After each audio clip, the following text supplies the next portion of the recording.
Hi there guys, I'm Nikhil from Redmi Tech and these are the 15 new features or new changes in MIUI 9 on the Redmi Note 4.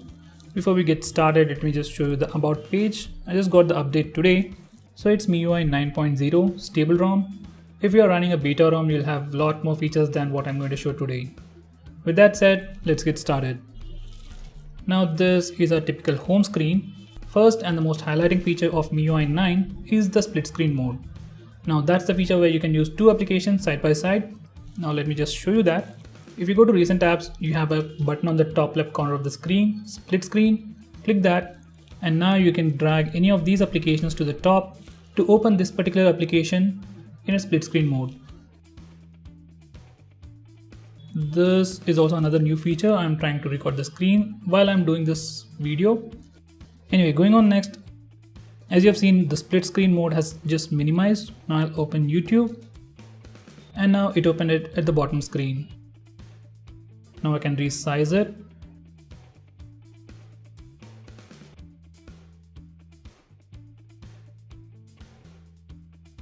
If you go to home screen, again it goes to the top. When you click another application, the second application gets replaced. Now you can do all the way up to replace the secondary app as your primary application. Next, you can do the same thing once again to open these apps. By the way guys, all the apps doesn't support split screen mode as of now. So to fix that, open settings, scroll all the way to the bottom and select about phone. Click on the MIUI version 7 times. Once you do that, developer options will be enabled. So just go back and then select advanced settings or additional settings. Scroll all the way to the bottom. You have developer options over here. Now scroll all the way to the bottom and make sure you enable force activities to be resizable. Once you do that and restart your phone, you will be able to use all the applications in the split screen mode. Normally you won't be able to open Instagram in the split screen mode, but now you can do it. That is pretty much it for that. Now the next feature is a power saving mode. Let me just show you that. Let's go to settings, then battery. Okay, now once you're in battery, select manage app battery usage, then select scenarios. Now once you enable this toggle, while you're sleeping, your device will save a lot more battery than it normally does. Now that's not something you can see immediately. Anyway, the next best thing is the new app launch times. So let me just clear the RAM first. Okay, now the RAM is cleared, all the apps are out of memory. Now I'm opening stock apps like phone dialer, messaging, settings. As you can see, there was a slight bit of delay. But once you open them from memory, they open in a snap. So they might have improved just the animation timing, but the animations felt much more smoother here. So that's the next big thing. Well, there might be small changes in the app load times, like when you open an app for the first time, but for the most part, it opens the app quickly if it is in the memory. By the way guys, memory management sucks big time. I'm still testing it, but I'll let you know in my final review. Going on next, we have some new home screen customization options. So to get started, I'm going to do a pinch gesture. Now I can select multiple applications at once by selecting them. And now if I want to move them, I can press and hold or touch and hold, and I can move them to any home screen. Earlier we used to swipe to the right side corner of the screen to move to a different home screen, but now we can do this. Let me select those apps once again. There we go. So that's one new thing. Next, if we go back, we have the regular wallpaper, widget panel, and we have something new, that is the settings. From here, we can change the transition effects. You can select anything you want. Let's go back. Next, we have the option to change the default screen. So whenever I press the home button, it always takes me to this particular screen. If I want to change this order, I can simply do a pin gesture, then select settings, select default screen. Now I can select this particular home screen as my default home screen. Now let's go back to home. Now whenever I press home button, it always takes me to this particular home screen. Okay, going on next, we can do the same thing again, go to settings, and now we have the option to fill empty cells. So whenever there's a blank space, the new application will take up the empty space. So this option is for that. Next, we have the option to lock home screen layout. So once you enable this, you won't be able to move any of these icons. As you can see, I'm not able to move them. I can do the pin gesture once again. I'm still not able to move the applications. Now let me disable that. Now I can move any of them. So that's how it works. Next, if you go to more, we have some more additional options, like we can change the default launcher, and we can even display the memory usage or memory status in the recent apps page. Let me first disable that, and when I press the recent apps button, I just see the cross button over here. I don't see the RAM usage. If I go back and press more and enable this toggle, go to recent page once again, now I'm able to see the RAM usage. So guys, going on next, we have quick switch. Let me just open up Play Store, YouTube first, Play Store, YouTube. Okay, now that it is here, if I want to quickly switch to Play Store, earlier we used to go to this. But now I can double tap the recent apps button to quickly switch between the last application. Going on next, we have silent mode. Let me just go back to the home screen first. Whenever you press the volume down button or volume up button, you get this new window for silent mode. You can just click on this to enable silent mode, and we have this awesome option to automatically disable silent mode at a specific time. So we can enable it for 3 hours, 4 hours, or anything we want. We can even choose do not disturb mode instead of silent for additional automation. If you click this button, it will take you to the additional options.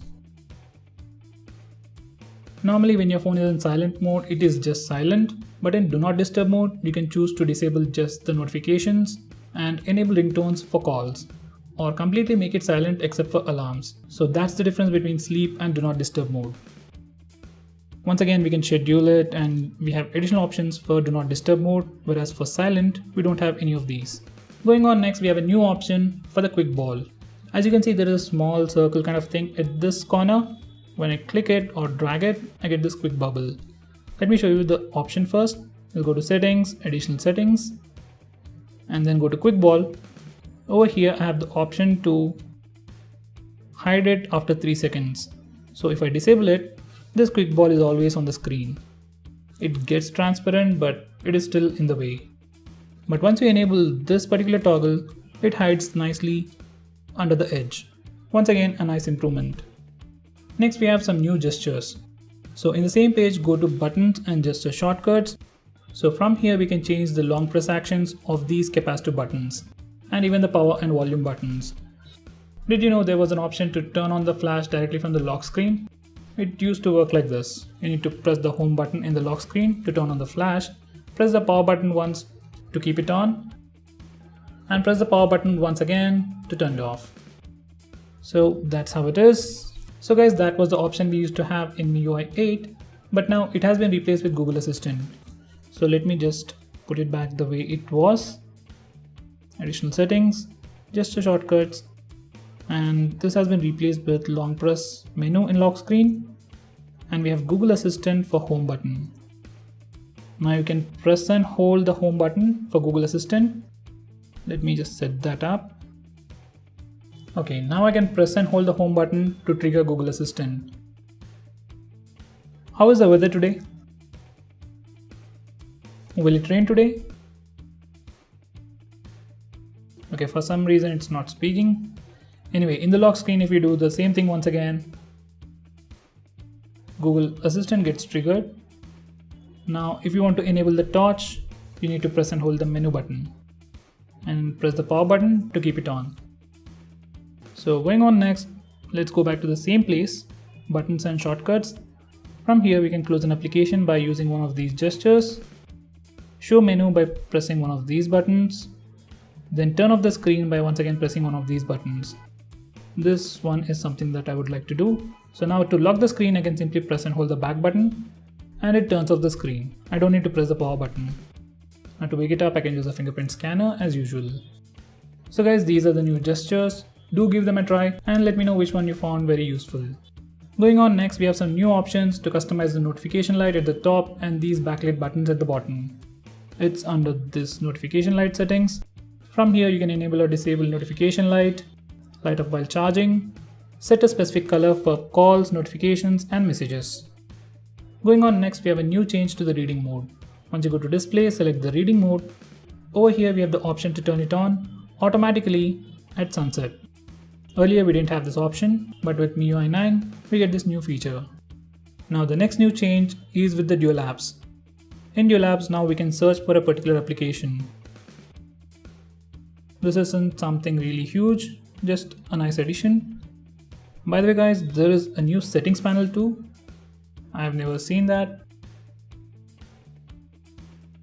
So this is also something new for me. Going on next, if you are someone who uses battery mode or battery saver on your phone, we have an option to enable it automatically and disable it automatically too. Just go to the battery saver, select battery saver. From here you can turn it on automatically based on a schedule or when the battery percentage is low, and turn it off when the phone is charged above 60%. So this is something new. So guys, the final feature on this list is the notification folder. To enable that, just go to settings and then go to notification and status bar. Over here we have notification folder. Let me just disable that for now. And we just have one notification, that's from push bullet. I can swipe left. As you can see, there is something on the right side, but I'm not able to open it. Now once I enable this toggle, I'll be able to access it. Now I can say if this application or this notification is important or not. If I select not important and press unimportant, every time I get a notification, it will show up in this particular folder. That's the notification folder. So when I click this, I'll see all my unimportant notifications. So you still get them, but you won't be constantly interrupted. Now to send it back or to make it important once again, simply do the same thing once again and click this button. So guys, those were the best features and new things on the new MIUI 9 on the Redmi Note 4. In the press event, they showed us a lot of new features, but as of now in this stable ROM, these are the only things that are available. So as you can see, this is MIUI 9 running on Redmi Note 4. So guys, that's pretty much it for this video. Thanks for watching. If you like this video, hit that like button and subscribe to our channel to see more cool videos on tech. I'm Nikhil from Greedy Tech signing off. Have a nice day.